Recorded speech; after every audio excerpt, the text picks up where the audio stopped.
Bismillahirrahmanirrahim. Assalamualaikum warahmatullahi wabarakatuh. Perkenalkan, saya Nofita Aditya. Izin di sini saya selaku moderator akan memimpin jalannya diskusi pada pagi hari ini. Baiklah, alhamdulillah, puji syukur, terima kasih juga untuk Ibu dosen, Ibu Rizka yang telah membimbing dan mengarahkan kita semua. Semoga beliau disehatkan selalu, dilancarkan rezekinya dan dimudahkan segala urusannya. Kemudian pada teman-teman yang berbahagia semuanya, di sini kami beranggotakan yang akan memaparkan materi pada pagi hari ini, yaitu saya sendiri, kemudian ada Mudiroh, kemudian ada saudara Hara, kemudian ada Ian Anggra ini. Masing-masing kami akan memaparkan materi tentang teknologi pembelajaran jarak jauh. Baiklah, untuk mempersingkat waktu, efektif dan efisiensi, marilah kita mulai diskusi pagi hari ini dengan membaca lafaz basmalah. Bismillahirrahmanirrahim. Kemudian selanjutnya paparan materi yang akan disampaikan oleh teman-teman saya serahkan sepenuhnya kepada teman-teman untuk memaparkan materi dari awal hingga akhir. Dipersilahkan. Wabarakatuh. Baik, saya akan memaparkan materi tentang pengertian pendidikan untuk pembelajaran jarak jauh. Berbagai ahli telah mencoba mendefinisikan pembelajaran jarak jauh menurut sudut pandangnya masing-masing. Jadi, pembelajaran jarak jauh itu adalah berbagai bentuk studi pada semua tingkatan yang tidak berada di bawah atau segera mendapatkan supervise dari para tutor seperti halnya pengajaran. Nah, selanjutnya ada ciri-ciri pembelajaran jarak jauh. Yang pertama itu ada kegiatan belajar terpisah dengan kegiatan pembelajaran. Yang kedua ada jasa pelayanan disediakan baik untuk murid maupun untuk guru. Jadi yang dimaksud dengan jasa di sini mungkin seperti materi-materi yang telah dibuat oleh guru untuk membantu pembelajaran si siswa tersebut, seperti materi link, bisa berupa link, bisa berupa PPT dan lain-lain. Yang ketiga adalah siswa dan guru terpisah selama pembelajaran. Jadi guru tersebut mengirimnya dari rumah atau dari sekolah guru tersebut, nah murid itu mengerjakannya di rumah gitu. Yang terakhir ada peran guru lebih bersifat sebagai fasilitator dan siswa bertindak sebagai partisipan. Jadi yang dimaksud dengan fasilitator ini kan mengayomi, menjadi teman. Jadi tidak hanya mengajar, memberi pemahaman kepada murid, tapi fasilitator di sini itu lebih sebagai tempat curhat, bisa sebagai tempat berkeluh kesah bisa gitu. Jadi agar pembelajaran tidak bersifat kaku mungkin ya gitu.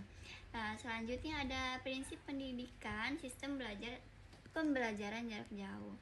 Prinsipnya itu ada prinsip kemandirian, prinsip keluasan, prinsip keterkinian, prinsip kesesuaian, dan prinsip mobilitas gitu.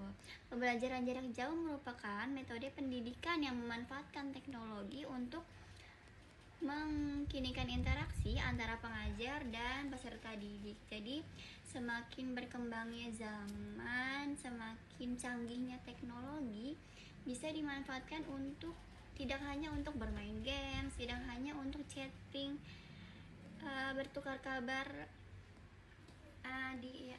bertukar kabar dengan saudara kita yang jauh, tapi teknologi tersebut bisa kita gunakan untuk pembelajaran juga. Seperti itu. Terima kasih. Izin melanjutkan pembahasan materi selanjutnya, yaitu tentang teknologi dan media yang digunakan untuk pembelajaran jarak jauh. Pembelajaran jarak jauh adalah metode pembelajaran yang memungkinkan siswa untuk belajar dari jarak jauh dengan menggunakan teknologi dan media yang sesuai. Ada beberapa teknologi dan media yang digunakan untuk pembelajaran jarak jauh. Yang pertama ada platform pembelajaran daring atau e-learning. Platform ini menyediakan akses ke materi pembelajaran, tugas, dan ujian secara digital, memungkinkan siswa belajar kapan saja dan di mana saja. Contohnya, platform e-learning termasuk Google Classroom, Moodle, Psikologi, dan Edmodo. Terus selanjutnya ada video konferensi. Aplikasi seperti Zoom, Google Meet, dan Microsoft Teams memungkinkan guru dan siswa berinteraksi secara langsung melalui video dan audio. Jadi memungkinkan ada sesi tanya jawab dan diskusi antara guru dan siswa tersebut. Selanjutnya ada aplikasi belajar interaktif. Aplikasi ini seperti Kahoot, Quizizz, dan aplikasi lainnya yang menawarkan cara yang menyenangkan dan interaktif untuk belajar dan mengevaluasi pemahaman siswa. Selanjutnya ada media sosial. Platform ini seperti WhatsApp, Instagram, Facebook, TikTok, YouTube. Jadi media sosial ini dapat digunakan untuk komunikasi dan berbagi informasi antara guru dan siswa.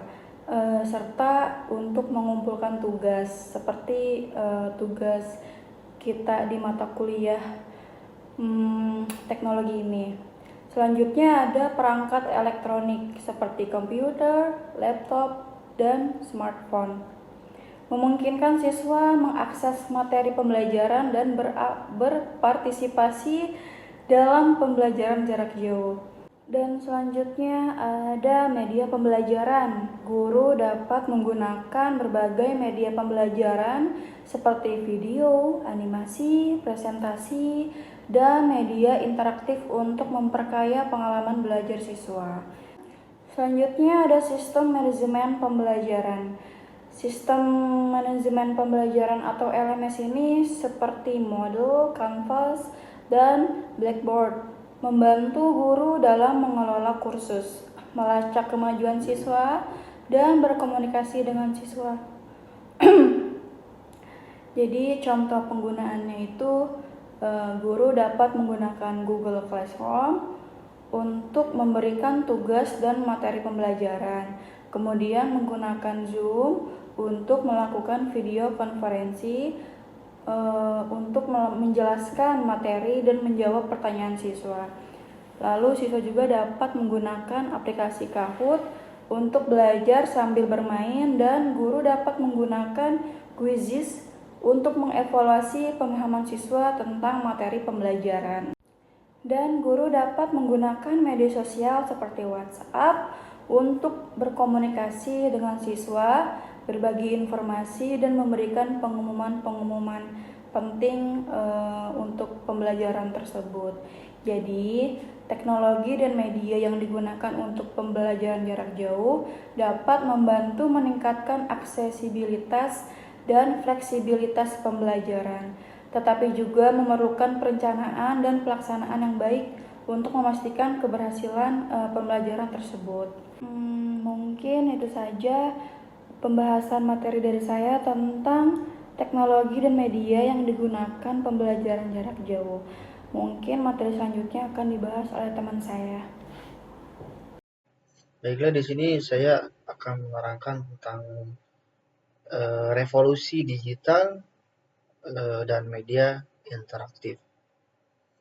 Era digital telah memicu revolusi yang mendalam dalam pembelajaran jarak jauh, mengubah paradigma tradisional pendidikan dengan cara yang lebih efektif, lebih modern, dan lebih canggih lagi, yaitu berbasis teknologi.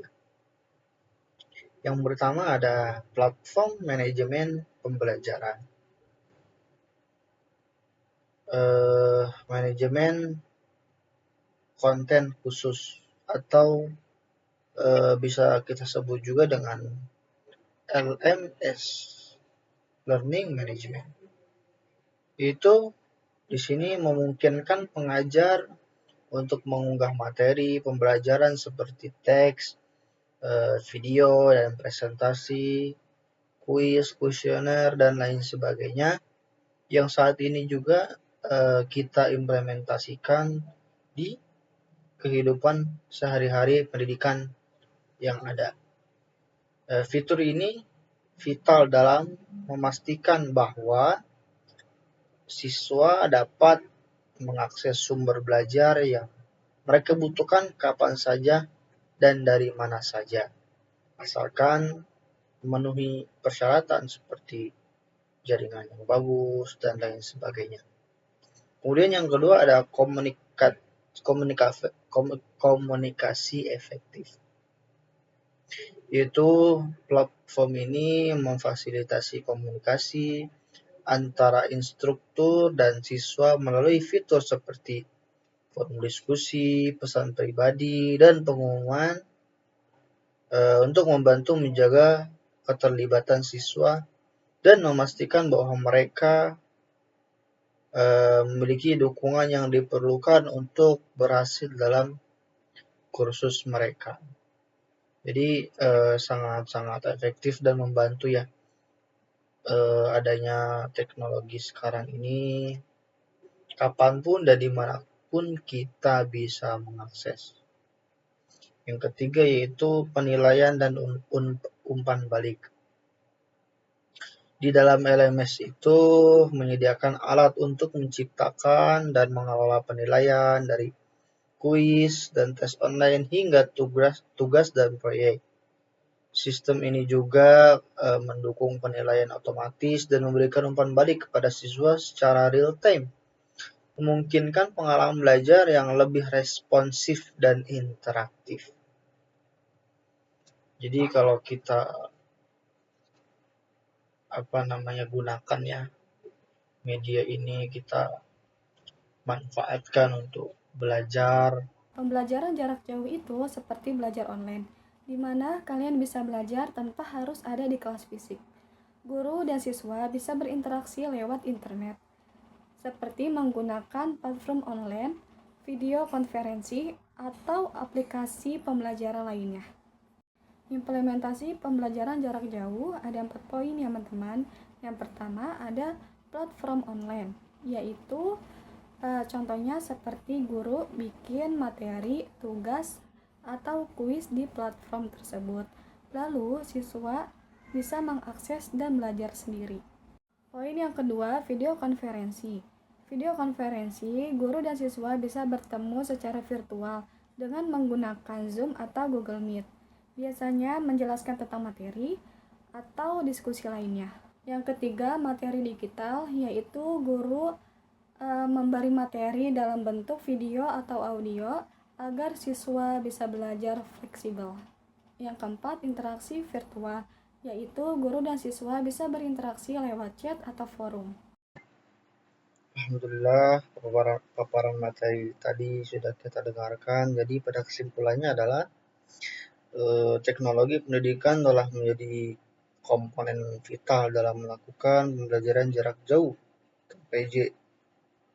Penggunaan platform digital seperti video, kemudian aplikasi pembelajaran, dan medsos memungkinkan proses belajar mengajar tetap berlangsung meskipun tanpa kehadiran fisik di kelas. Namun, implementasi PJJ tidak lepas dari tantangan keterbatasan internet, kemudian kurangnya perangkat teknologi di kalangan siswa, serta kesenjangan digital antara daerah dengan daerah perkotaan dan pedesaan menjadi hambatan yang signifikan. Selain itu juga guru dan siswa terus beradaptasi dengan metode pembelajaran dan pembelajaran yang baru memerlukan keterampilan dan taktis dan manajemen waktu yang baik. Ada pepatah mengatakan bahwa teknologi tidak akan bisa menggantikan guru. Karena apa? Karena guru itu mempunyai perasaan yang tak bisa digantikan oleh teknologi. Maka dari itu, saran dari saya adalah terus belajar di pendidikan, jangan sampai kita tergantikan oleh teknologi. Namun dengan adanya teknologi itu tidak dipungkiri bahwa kita bisa memanfaatkannya. Baiklah, kurang lebihnya mohon maaf. Bila ada kesalahan dari kelompok kami, mohon maaf. Terima kasih untuk teman-teman sekalian. Wassalamualaikum warahmatullahi wabarakatuh.